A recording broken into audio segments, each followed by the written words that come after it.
Assalamualaikum warahmatullahi wabarakatuh. Perkenalkan, nama saya Rizky Danan Pratama. Di sini saya akan mempresentasikan tugas UAS perpajakan dengan tema perencanaan dan penganggaran pendapatan Kota Samarinda. Latar belakang yaitu ditunjukkan untuk memberikan gambaran tentang proses perencanaan dan penganggaran di Kota Samarinda dan menjabarkan berbagai masalah yang terjadi saat proses tersebut berjalan, membuat suatu perencanaan pembangunan dan menuangkannya dalam anggaran pendapatan dan belanja daerah (APBD) bukanlah perkara yang mudah dan harus melalui proses panjang, karena pemerintah daerah harus mempertimbangkan berbagai sumber daya yang dimiliki dan bagaimana sumber daya tersebut berinteraksi. Menurut Afandi Anwar dan Setia Hadi dalam Riyadi 2004, dan menyesuaikannya dengan anggaran daerah yang terbatas dengan menggunakan metode penelitian kualitatif deskriptif. Diketahui bahwa dalam proses perencanaan dan penganggaran, sebelum proses penganggaran dilakukan, tahapan yang harus dilalui adalah proses perencanaan. Proses perencanaan yang dimaksud di sini adalah perencanaan pembangunan, di mana tujuan dibuat perencanaan tidak lain untuk tujuan tercapainya kesejahteraan masyarakat yang adil dan makmur yang menjadi tujuan negara.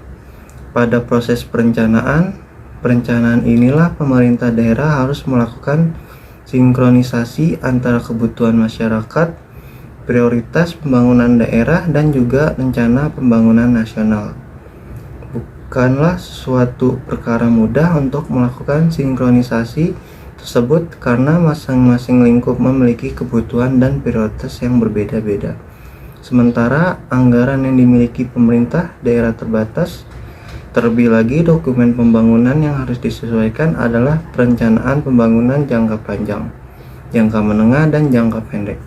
Sebagai contoh, misalnya jika masyarakat pada tingkat kelurahan, tujuannya yaitu pembangunan nasional. Dalam undang-undang tersebut dikatakan dalam pasal 3 bahwa perencanaan pembangunan nasional terdiri atas perencanaan pembangunan yang disusun secara terpadu oleh kementerian atau lembaga dan perencanaan pembangunan oleh pemerintah daerah sesuai dengan kewenangannya, sehingga dapat diketahui bahwa proses perencanaan dan penganggaran masing-masing pemerintah daerah adalah berasal dari pemerintahan yang tingkatnya paling rendah, yaitu kelurahan, kecamatan, kabupaten, kota, sampai kepada perencanaan pembangunan nasional disertai penganggarannya. Output dari perencanaan tersebut berupa rencana pembangunan jangka panjang yang dilaksanakan, rencana pembangunan jangka menengah, dan rencana pembangunan tahunan. Perencanaan pembangunan bisa dilakukan dengan beberapa pendekatan, yaitu perencanaan pembangunan nasional, perencanaan pembangunan daerah, perencanaan pembangunan regional, dan perencanaan pembangunan kawasan. Perencanaan pembangunan nasional untuk mengatasi banyaknya kesenjangan yang bersifat multidimensi di antara warga negara. Tantangan pembangunan yang semakin luas menyebabkan perlu pembangunan daerah, dan semakin pentingnya pembangunan daerah agar pemerintah daerah dan masyarakat daerah dapat melakukan pendayagunaan sumber daya yang mereka miliki secara efisien. Perencanaan pembangunan regional mengatasi hambatan wilayah administratif, domisili penduduk, dan pembiayaan pembangunan. Sementara itu, konsep perencanaan pembangunan kawasan mengatasi hambatan ketidakjelasan permasalahan yang dihadapi dan mengatasi pembiayaan pembangunan. Menurut Randi Erwin Nugroho 2006, membuat suatu perencanaan pembangunan juga harus disesuaikan dengan berkarakteristik wilayah dan kebutuhan masyarakat luas agar tepat sasaran. Hal ini senada dengan yang diungkapkan Syahrizal 2009 dalam Perencanaan Pembangunan Daerah di Indonesia. Karakteristik wilayah kurang diperhatikan. Hal ini disebabkan karena perencanaan pembangunan nasional yang dijadikan acuan bagi seluruh pemerintah daerah di Indonesia dalam membuat perencanaan, sehingga terkadang prioritas pembangunan yang direncanakan oleh pemerintah pusat tidak sesuai dengan kebutuhan dan prioritas. Dan mengatasi pula ketidakjelasan tujuan yang hendak dicapai serta mengatasi hambatan pembiayaan pembangunan. Membuat suatu perencanaan pembangunan juga harus disesuaikan dengan karakteristik wilayah dan kebutuhan masyarakat luas agar tepat sasaran. Hal ini senada dengan yang diungkapkan Syahrizal 2009 dalam perencanaan pembangunan daerah di Indonesia.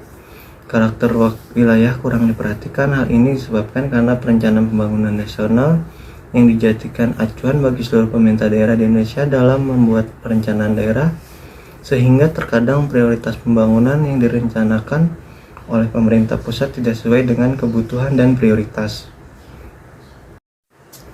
Pembahasan perencanaan meliputi berbagai langkah panjang yang melibatkan berbagai pihak, mulai dari pemerintah pusat sampai ke pemerintah daerah. Sebagaimana terlihat pada bagian pertama, yaitu bagian 1 menggambarkan ketertarikan antara proses perencanaan dan proses penganggaran, yang prosesnya dimulai dari perencanaan pembangunan pada pemerintah pusat yang kemudian prosesnya berlanjut sampai ke pemerintah daerah. Pada pemerintah pusat, perencanaan pembangunan yang dibuat pun berjenjang berdasarkan jangka waktunya, mulai dari 20 tahunan, 5 tahunan, dan 1 tahunan. Dokumen perencanaan yang dibuat oleh pemerintah pusat kemudian diadopsi oleh pemerintah daerah. Adopsi yang dilakukan bukan berarti perencanaan pusat 100% diikuti oleh pemerintah daerah, namun juga menyesuaikan dengan kondisi pemerintah daerah. Terkait dokumen perencanaan pada Kota Samarinda, Breakdown RPG PD.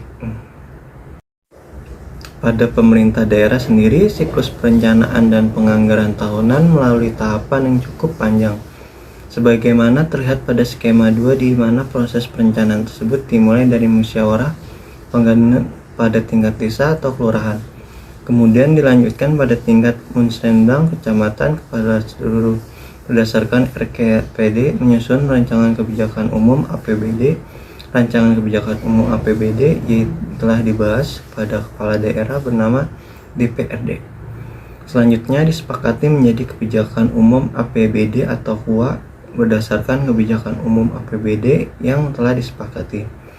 Pemerintah daerah dan DPRD membahas rancangan prioritas dan plafon anggaran sementara, yaitu PPS, yang disampaikan oleh kepala daerah. Kemudian kepala daerah menerbitkan pedoman penyusutan rencana kerja dan anggaran RKE SKPI sebagai pedoman. Kepala SKPD menyusun RK SPKPD berdasarkan nota kesepakatan.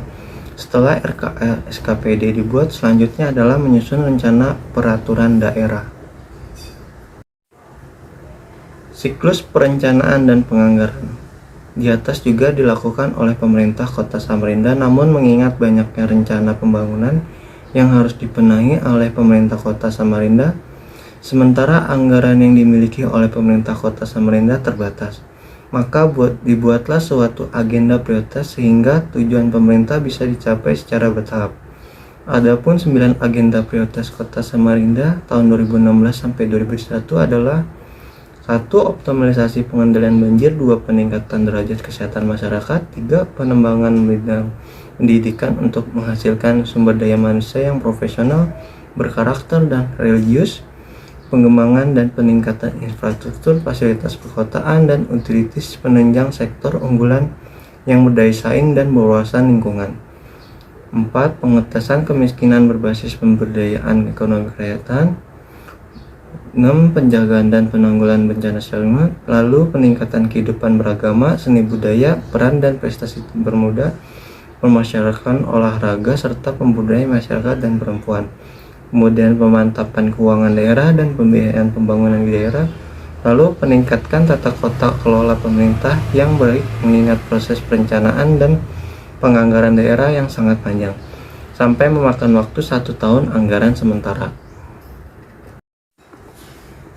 Kota Samarinda, di mana keterlambatan perusahaan APBD pernah terjadi beberapa kali, Hal ini selain disebabkan oleh panjangnya proses perencanaan dan penganggaran, juga disebabkan oleh proses pembahasan kebijakan umum APBD, PUA, dan kesepakatan plafon anggaran sementara PPAS antara kepala daerah dan DPRD yang memakan waktu lama melewati ketentuan yang ada, yaitu lebih dari 1 bulan. Terpisahnya proses perencanaan dan anggaran ini juga berlanjut pada penyediaan anggaran. APBD disahkan pada Desember tahun sebelumnya, tapi dana seringkali lambat tersedia. Bukan hal yang aneh walau tahun anggaran mulai per 1 Januari, tapi sampai bulan Juli pun anggaran program di tingkat SKPD masih sulit didapatkan. Salah satu masalah utama dalam proses perencanaan dan penganggaran di Kota Samarinda adalah adanya intervensi hak budget DPRD yang terlalu kuat, di mana anggota DPRD sering mengusulkan kegiatan-kegiatan yang menyimpang jauh dari usulan masyarakat yang dihasilkan dalam musrenbang. Selain itu, jadwal reses DPRD dengan proses musrensang yang tidak sesuai, misalnya musrenbang sudah dilakukan baru DPRD reses, mengakibatkan banyak usulan DPRD yang kemudian muncul dan mengubah hasil musrenbang. Intervensi hak budget ini juga seringkali mengakibatkan pembahasan RAPDB memakan waktu panjang untuk negosiasi antara eksekutif dan legislatif. Salah satu strategi dari pihak eksekutif untuk menjinakkan hak budget DPRD ini misalnya dengan memberikan alokasi tertentu untuk DPRD, misal dalam penyaluran bantuan sosial atau bansos ataupun pemberian dana aspirasi yang bisa digunakan oleh anggota DPRD secara fleksibel untuk menjawab permintaan.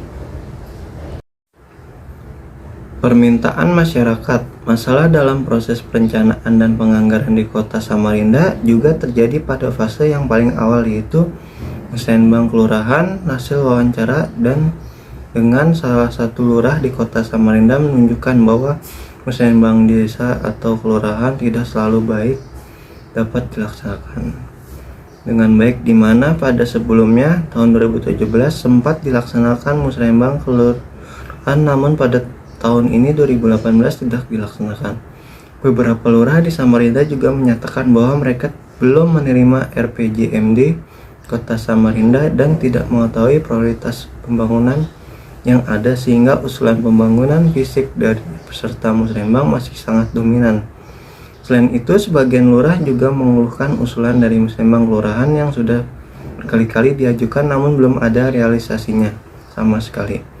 Hal ini membuat lurah dan masyarakat menjadi apatis terhadap musrenbang dan menyebabkan keengganan untuk menghadiri kegiatan musrenbang. Intinya, pendekatan partisipatif dalam perencanaan selalu mekanisme musrenbang masih menjadi retorika. Perencanaan pembangunan masih didominasi oleh kebijakan kepala daerah, hasil riset tingkat desa, dan perencamatan yang sudah memenuhi kewajiban membuat rencana, tapi realisasinya sangat minim. Kesimpulan dan saran. Berdasarkan hasil pembahasan di atas, diketahui bahwa setelah dilakukan evaluasi terhadap proses perencanaan dan penganggaran di Kota Samarinda, masih didapati banyak kelemahan dan kekurangan. Permasalahan yang Mas Tuti paling krusial disebabkan oleh proses perencanaan dan penganggaran yang terpisah dan melalui tahapan yang sangat panjang. Selain itu, pengaruh perencanaan politis lebih kuat daripada perencanaan teknokrat dan partisipasi, sehingga terkadang menjadi tidak sesuai dengan dokumen perencanaan daerah. Beberapa saran yang dapat diberikan oleh penulis adalah meningkatkan keterlibatan dinas pengelola keuangan daerah dalam proses perencanaan dan penganggaran, mulai dari proses musrenbang di kelurahan dan kecamatan, sehingga memudahkan pemerintah daerah dalam melakukan sinkronisasi dalam perencanaan anggaran. Itu saja yang bisa saya sampaikan, kurang lebihnya mohon maaf. Wassalamualaikum warahmatullahi wabarakatuh. Terima kasih.